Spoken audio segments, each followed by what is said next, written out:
안녕하세요 여러분, 이현욱입니다. 자, 출란배 16강전이 끝난 지 이틀이 지났는데요. 여러분 결과 다 아시겠지만 한국의 신진서, 신민준, 변상일 선수가 올라갔고 중국이 5명 선수가 올라갔습니다.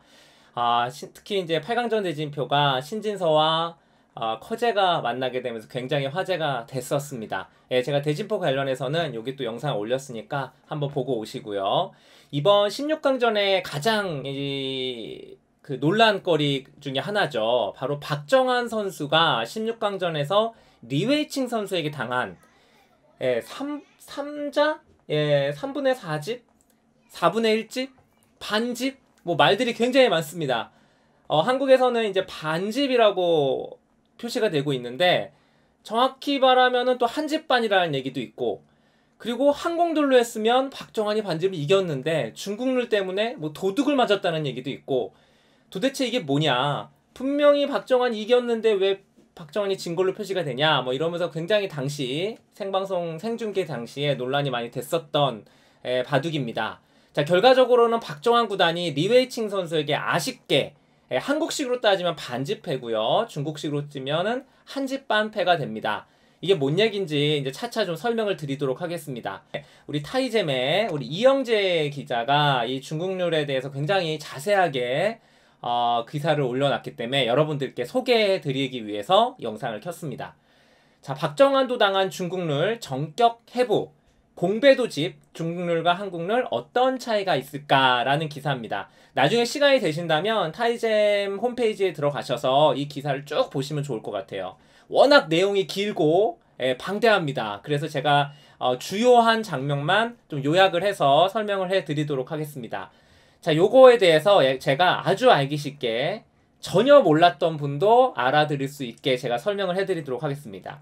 일단 이 중국룰, 특히 리웨이칭과 박정환 선수의 바둑을 이해하려면 과연 중국룰과 한국룰의 차이가 뭐냐, 왜 승패가 바뀌었냐, 요거를 아시려면 제가 아주 쉽게 설명을 한번 해드리도록 하겠습니다.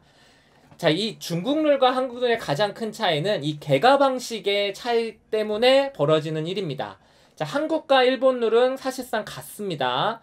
반상의 집, 그리고 사석, 그렇게 해서 계가를 하는 방식이고, 중국 룰은 집과 사석도 계산을 하지만, 사석은 필요가 없죠. 집도 계산을 하지만 반상에 살아있는 돌, 반상에 살아있는 돌, 그러니까 반상에 착점이 되어 있는 돌도 집으로 인정을 하기 때문에 일본과 한국룰과 중국룰의 가장 큰 차이가 거기서 벌어지는 겁니다. 자, 말로는 설명이 어려우시죠? 제가 쉽게 설명을 드릴게요. 자, 만약에 바둑이 다 두어졌다고 생각을 하시면 됩니다. 이 중앙 모양을 한번 보시죠.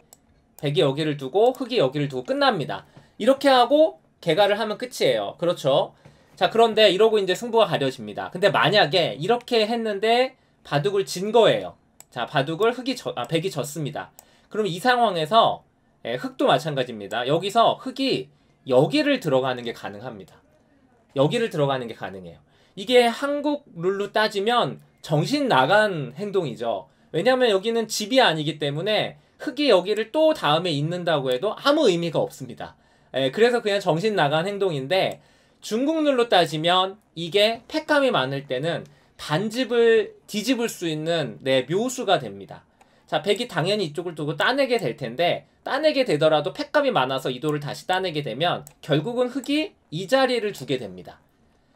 자, 여기서의 차이점을 알 수가 있죠. 아까 처음으로 돌아가서 여기를 흑이 두고 백이 여기를 두면, 자, 백이 여기를 둔다고 보겠습니다. 자, 그러면 흑돌 6개, 백돌 6개 똑같이 반상에 착점이 되죠. 그럼 여기는 똑같습니다. 0대 0이 되는 거랑 똑같아요. 6대 6이죠.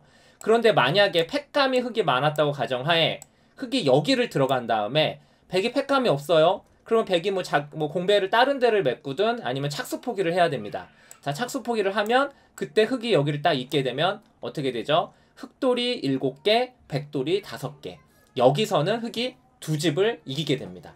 왜? 왜 두 집을 이기게 될까요? 제가 아까 말씀드렸죠? 한국 룰에는 상관이 없지만 중국 룰은 이 반상에 돌이 많으면 많을수록 좋습니다. 이 반상에 있는 돌 개수로 집을 따지기 때문에 이 반상에 돌이 많을수록 집으로 이득인 거예요. 원래 이렇게 됐으면 6대 6으로 똑같은 집이 계산이 돼야 되는데 흙이 패를 들어가서 여기까지 있게 되면은 이렇게 있게 되면 7대 5가 되면서 흙이 이쪽 계산만 해보면 두 집을 이득을 보는 겁니다. 아셨죠, 여러분? 자, 여기서 바로 리웨이칭과 박정환 선수 바둑을 한번 가보겠습니다. 자, 문제 바로 이 장면입니다. 자, 이 바둑이 마지막 이 순간이 현재 269수가 진행된 상황입니다. 박정환 구단이 100, 리웨이칭이 흙입니다.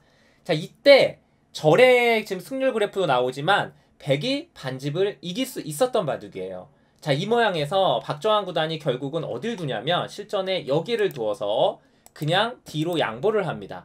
그리고 결국 흙이 마지막 한 집짜리 끝내기를 하고 마지막 반패가 여기 보시면 하나, 둘, 세 개가 남아있죠. 자, 그래서 여기를 잇고 이은 다음에 마지막 이 반패 싸움이 되는데 결과적으로는 이것 때문에 이게 원래는 한국식으로 따지면 승부패가 돼야 됩니다. 자, 그런데 자 보시죠. 팩감을 써요. 그리고 따냈습니다. 근데 백이 이쪽에 팩감을 씁니다. 여기가 팩감이 많이 나와요. 그래서 흙이 이거를 따냈는데 사실 한국식으로 따지면 여기서는 흙이 여기를 그냥 막았어야 돼요. 그래야 팩감이 잘 안 나오는 건데 자, 리웨이칭이 여기서 어딜 두냐? 이걸 따냅니다. 따내서 당시에 중계진, 한국 중계진에서는 흙의 실수라고 생각했어요. 왜냐하면 여기를 따낸 다음에 정상적으로는 원래 흙이 팩감을 써야 되잖아요. 그리고 따내면 다시 따내서 백이 팩감이 나오기 때문에 오히려 팩감으로 흙이 하나 손해다. 한 개 차이였기 때문에 팩감이. 그래서 이게 큰 실수다, 이겼다라고 막 이렇게 함성을 질렀던 장면인데 사실은 그렇지가 않았어요. 리웨이칭 선수가 정확하게 판단을 하고 있었던 겁니다. 이 따낸 이유는 백이 패를 따내니까 바로 여기를 해소해버립니다. 바로 해소해요. 여기는 원래 흙이 갈수 하나가 필요했던 곳이기 때문에 집으로는 손해가 아닙니다. 그리고 백이 이 패를 이으면서 마지막 반패를 백이 이기면서 현재 집으로만 계산하면 박정환 구단이 반집을 이겼어요. 자, 보세요. 여기서 흙이 그냥 있고 여기 두고 메꾸고 이렇게 됐으면 마지막에 백이 마지막 공배를 메꾸면서 반면으로 7집 박정환 구단이 덤이 7집 반이기 때문에 박정환 구단이 이기는 바둑입니다. 박정환 구단이 반집을 이기는 바둑이 됐을 거예요. 자, 그런데 실전을 보겠습니다. 여기서 리웨이칭 어디 두죠? 여러분 다 아시죠? 여기를 들어갑니다. 이게 바로 지금까지 저희가 아까 예로 보여드렸던 그 장면이 그대로 나온 거예요. 말도 안 되는 거죠. 공배를 들어간 건데 공배니까 한국식으로 따지면 이게 정신이 나간 짓인데 중국식으로 따지면 이게 이 바둑을 역전시킨 희대의 묘수가 됐던 거예요. 자, 이게 그 설명을 드리자면 아까 설명을 드렸지만 이제 백이 따냅니다. 근데 이 바둑은 박정환 구단이 안타깝게도 팩감이 부족해요. 흙이 이걸 따내고 백이 이걸 이어놓고 다시 따내지만 이쪽에 팩감이 많이 나옵니다. 이쪽 두고 백이 팩감이 없어요.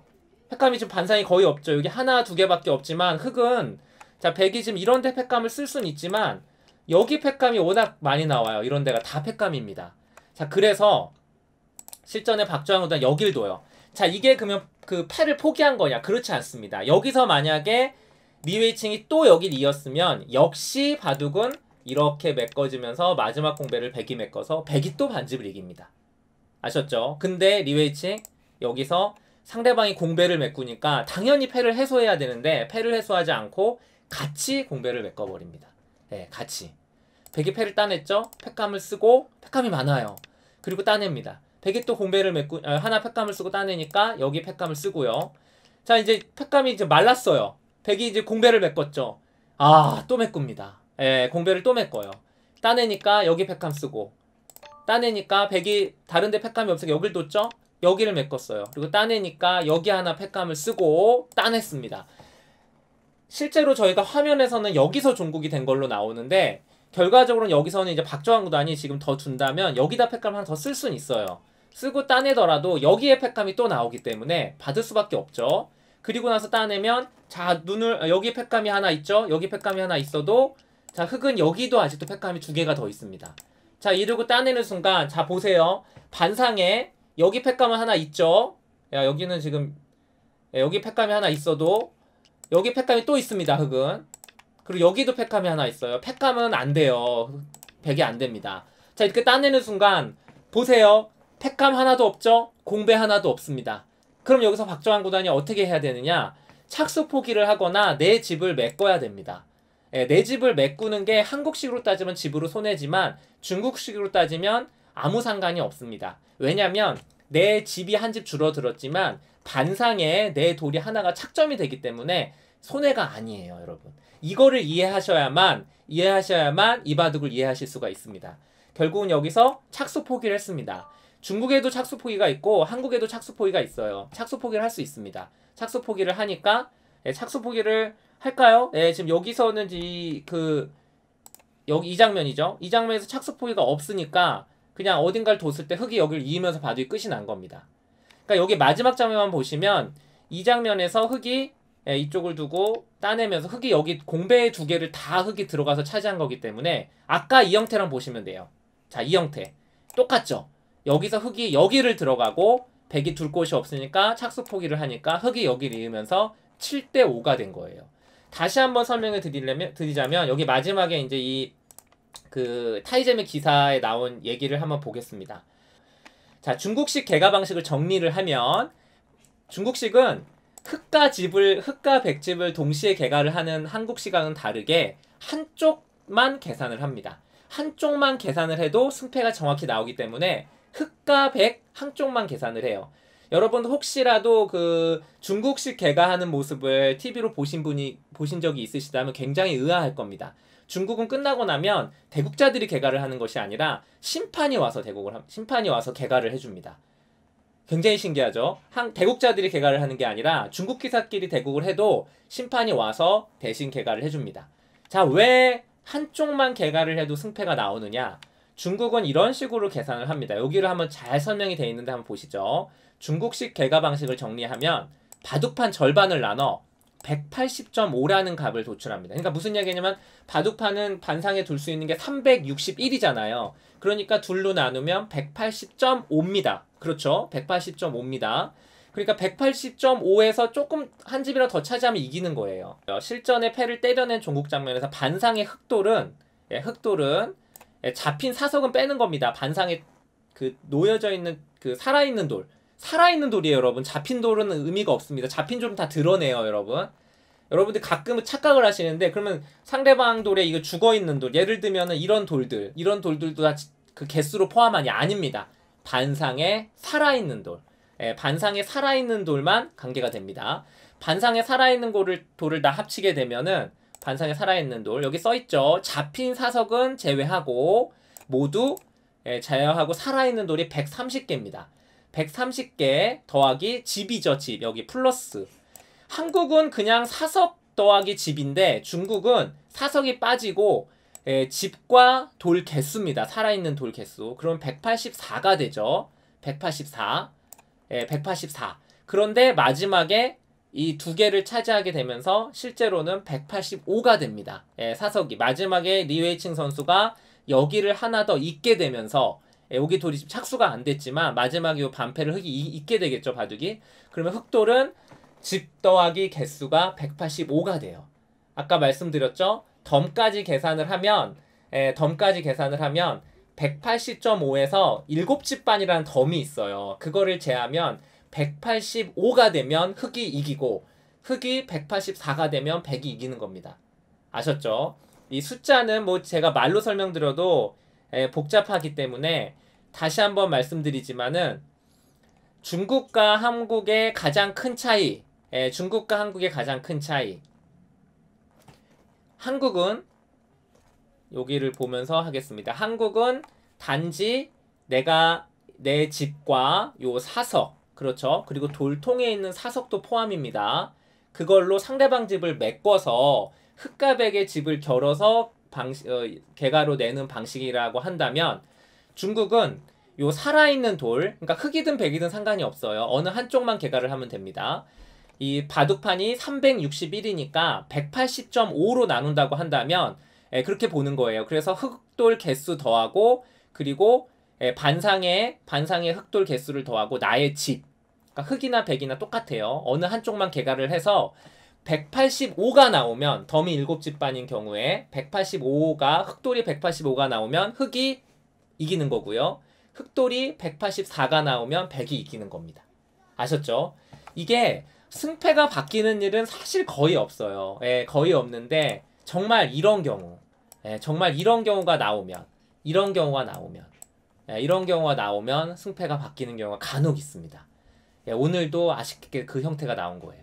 그래서 중국 룰로 바둑을 둘 때는 한국 선수들이나 일본 선수나 모두 이제는 공배를 메꿀 때 다른 데는 메꾸지 않고 이런 데부터 먼저 메꿉니다. 이런 데부터 먼저 메꿔서 상대방이 이런 데를 들어와서 공배를 마지막에 2개를 연속해서 차지하는 이런 그 변수가 나오지 않도록 항상 공배를 메꿀 때 이런 데부터 먼저 메꿉니다. 흑 입장에서도 여기 이런 거부터 먼저 메꾸는 것이, 내가 반집을 이겼을 때는 이렇게 두는 것이 정수입니다. 만대로 내가 흑을 잡은 사람의 반집이 져 있다. 그럼 패감이 많으면 여기를 들어가서 여기를 2번을 연속해서 두게 되면 바둑이 뒤집힙니다. 그런 경우도 또 나오게 되죠. 자, 그렇기 때문에 이 박정환과 리웨이칭 선수의 바둑은 뭐 도둑 맞은 승리라기보다는 이 중국 룰로 인한 정말 거의 안 나오거든요. 거의 이런 경우가 아니면 거의 안 나오는데 정말 아쉬운 그런 패배가 아닐 수 없고요.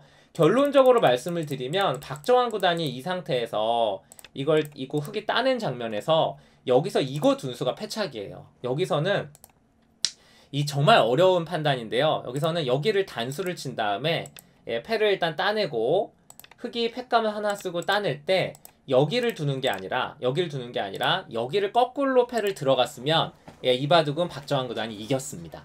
여기가 사실은 한국식으로 따지면 정신 나간 짓이죠. 어차피 여기는 흑이 하나 가일수를 해야 되는 곳인데, 그쵸? 가일수를 여기 어차피 해야 되는 곳인데 여기를 들어간 거니까 정신 나간 짓이지만 실제 여기서는 여기를 두는 게 유일하게 백이 이기는 길이었어요. 여기를 뒀으면 흑이 패를 따내면 이걸 따내면 됩니다. 어차피 이거 따내는 건 의미가 없어요. 패감이 또 백한테 또 나오기 때문에. 그래서 흑은 여기를 들어가면 이어야 돼요. 그리고 나서 패를 이걸 계속 해야 됩니다. 백이 어디 한쪽을 잇고요. 흑이 잇고 백이 이은 다음에 마지막에 반패가 남아요. 반패가 남는데 역시 똑같습니다. 이 반패가 남았을 때 이 반패를 백이 이깁니다. 왜? 여기에 패감이 굉장히 많이 나오거든요. 이 패를 굴복시키는 순간 여기서 계속 패를 하면 이깁니다. 패를 하면 계속 이기는 상황이 만들어져요. 이 패를 이겨서 거꾸로 어떻게 되냐면 흑이 다른 데 공배를 둬도 백은 같이 공배를 메꿔야 됩니다. 같이 메꿔야 돼요. 반대 입장이 되는 겁니다. 반대 입장. 이렇게 해가지고 공배를 메꿔도 또 공배를 메꾸고, 그리고 이거 받아야죠. 여기를 흑이 받아야 될 때 따내고, 공배를 메꾸면 또 공배를 메꾸고, 따내도 여기 패감을 쓰고, 이 형태가 잘 보시면 양패가 되는 형태라 흑이 이거 이을 수는 없어요. 이거는 바로 패가 되니까.